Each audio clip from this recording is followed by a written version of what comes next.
Monday, week 2, May 1999. I believe it's episode 171. We're in that area, 161 maybe.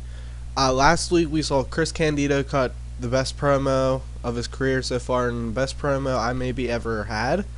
He talked about how him and Stone Cold are held down. They both made champions out of themselves, how they both made main eventers out of themselves, and that, at this upcoming pay-per-view, which is going to be called Unforgiven, Chris Candido says he's going to win the title, and it's going to be the first time a perfect champion is in WWF.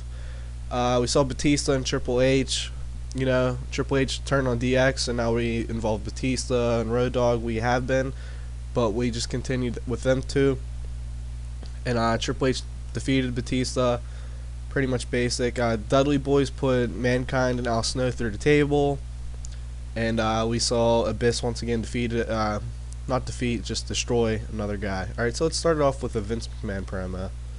So Vince McMahon, he cuts a promo here. I actually went through and wrote it. I had time. And then he just comes out and he says he's been trying to get rid of Stone Cold. And he's not trying to get rid of Stone Cold. He's been trying to get Stone Cold to see his ways. Vince wants Stone Cold to see the light of that happy boss, happy champion. But he's like, I'm never going to fire Stone Cold. Why? Because you people pay to see him, and I am a businessman. Because I think that's important to understand that for the crowd. And I think it's, if you just like, I hate you, why don't you just fire him then? So address that he is a businessman. But he says, Stone Cold should not be the man representing my company at all. As after all, look at no good son of a bitch who flicks off the camera, drinks alcohol on my show, and he even attacks me. Like, we want Vince putting over the fact that Stone Cold, he doesn't like Stone Cold, but he is a businessman. And he says Chris Candido, on the other hand, could be the champion I always dreamed of. Claims he's perfect, and he very well may be. This Sunday could be the end of Stone Cold's reign of terror, or maybe, it is the dawn of a new era in the WWF. Here he books Stone Cold versus Curt Hennig in the main event of tonight, because Curt Hennig and Chris Candido beat down Stone Cold last week to end the show. So he says, you know what? I'm mean, I'm tough, but I'm fair. Stone Cold, you face Curt Hennig tonight. Vince is about to leave. He does that thing where he's still holding the mic. He goes through the ropes. Chris Candido's music comes out, it hits. He comes out and then he cuts a promo. Holy shit! Another hell of a promo. He pretty much tells Vince, "Fuck off." He says, "You want me to be your champion? Where were you before when I never had any chances?" And pretty much he says that, you forced me in a tag team, never gave us an opportunity, you kicked my partner out, then you fired my girlfriend, because he's still, dating Sonny. And then, he says, you think Stone Cold's a bad champion, wait until you see me as a champion. And Vince says, so you think you're better off without me? Fine. You originally were supposed to be off tonight. Now I think you should face the man who beat you at WrestleMania, Taz. And that starts now. Pretty much basic story, basic. We see all the time in 2016. So, just basic stuff going on here. And then Chris Candido defeats Taz. And then, Ken Shamrock distracted Taz here to help Chris Candido get the win and still protect. So, yeah, Chris Candido gets his win back from WrestleMania. I think it's important to give him a win over Taz since Taz beat him. I think this is Taz's first loss, actually. Post-match, we go to another match with Godfather and D'Lo Brown versus Marvelous Ones. Godfather, shitty performance as always. That's fine with me. And the Marvelous Ones put in a hell of a performance as well. Pretty much here, the Marvelous Ones pick up a win to show himself they're the next champions. And then out comes the champions, and it's the basic thing we see all the time, where the champion gets in challenger's face and just raises the belt and doesn't say a word. So we have the tag team to do that, and they stare each other down. Here we have Val Venus cut a really quick promo in his upcoming match with Chavo Guerrero. He says Chavo is no good punk. He's just a little twerp of the Un-Americans. But Chavo Guerrero gets the victory here after William Regal distracts Val Venus. So Chavo picks up the win. He gets, a big career win for him, as Val Venus is still a decent competitor. Extreme Allies, Al Snow and Mankind challenge Dudley Boys to a match. Then Dudley Boys come out and accept the match. And then they all end up brawling. I decided to put those in like 3 different quick angles because one, I wrote those angles so like I could reuse them, and then I couldn't, so I can just convey what would be going on through headset. Pretty much, so Mankind got attacked last week. They want revenge. Dudley Boys accept the challenge because they're playing the badass heels. Just they're facing because they can flip flop, and they just end up fighting back and forth. Here we go. Eddie Guerrero and Goldust talking shit to each other backstage about last week and why they lost, and they agree to face on in a match later on. Alright, next we have, no, not yet. We have Abyss destroy Scotty 2 Hottie with a super bomb, whatever the hell that is. We're just trying to get Abyss more popular. Paul Bear's at ringside. Paul Bear cuts a promo on Kane, and then Kane, a casket gets wheeled down. Paul Bear freaks out.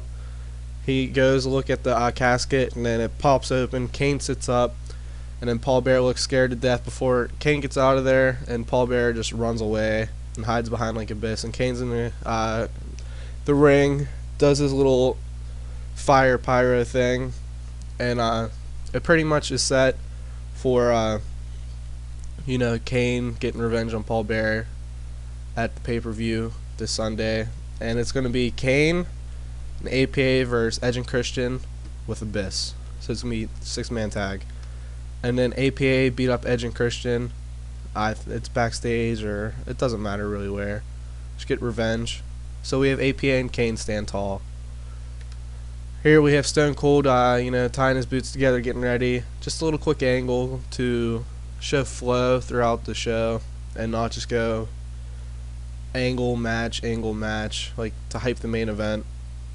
Eddie Guerrero vs. Goldust ends when Owen Hart and Brian Pillman come in and beat them both up. And we changed Goldust's gimmick here to pervert gimmick, pretty much the same thing as Weirdo. It's pretty much Goldust. And he pretty much just end double disqualification when Owen Hart and Brian Pillman come in and stop the match. And after they're like standing tall, and then Brian Pillman hits Owen Hart with his finisher, and Brian Pillman standing tall, holding the Intercontinental Championship high when the 3 competitors are laying around him. Because Brian Pillman's not an Un-Americans, Owen Hart's the leader of Un-Americans. We're trying to put over the fact that, yeah, they have history as friends, but still, in the end, Brian Pillman is a no good son of a bitch. Here at Triple H and X-Pac are in the ring. They go back and forth on the mic, and pretty much they agree this feud needs to end, and there's only one way to end. The only way this feud will end is if we have a match where the only person standing is a winner. It's a last man standing match. I figured a gimmick match is a good way to end this so they can both move on to bigger and better things. And we could revisit this down the line. I don't plan on having X-Pac turn heel immediately, like 3 months after the fact Triple H did.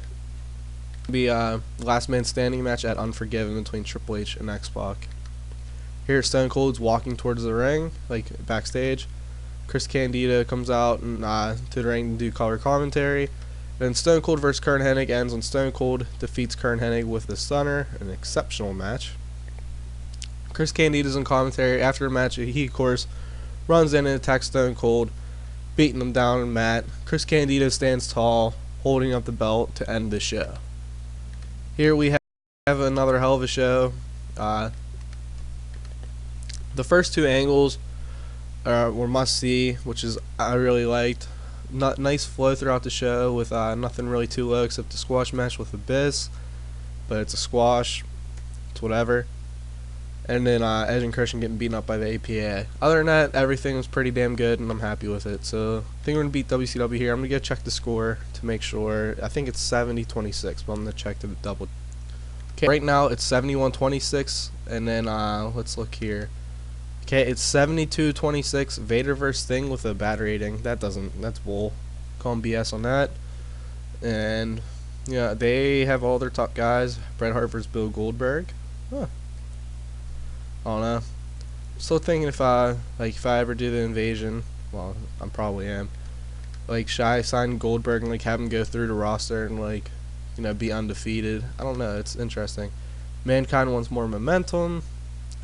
Bradshaw doesn't connect to fans, should probably write him off. Edge is going to be a star. I agree. I think that's cool that they have this. But I don't know, maybe like this is a hint because there's like caps to like a person's popularity in a way like that's not like official. Maybe this is like a way they show that. I don't know, because I mean, Edge obviously is gonna be a star because his potential is like excellent, I think, in the mod. And it's Edge. I mean, of course, he's 25 and his stats are pretty damn good already. I mean, his performance skills here need to get better, but that'll happen over time. Yeah, I don't know. I'm like curious about it. Curious to see what the deal is. Alright, so that's going to be it for this episode. Thank you guys for watching. Next show, it says In Your House 15, but it's really going to be Unforgiven. We have Chris Candido versus Stone Cold.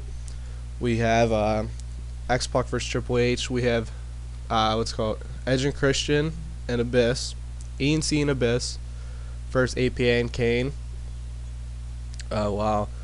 The 4-way Intercontinental title match, Taz versus Ken Shamrock, in a battle of like shoot fighters in a way.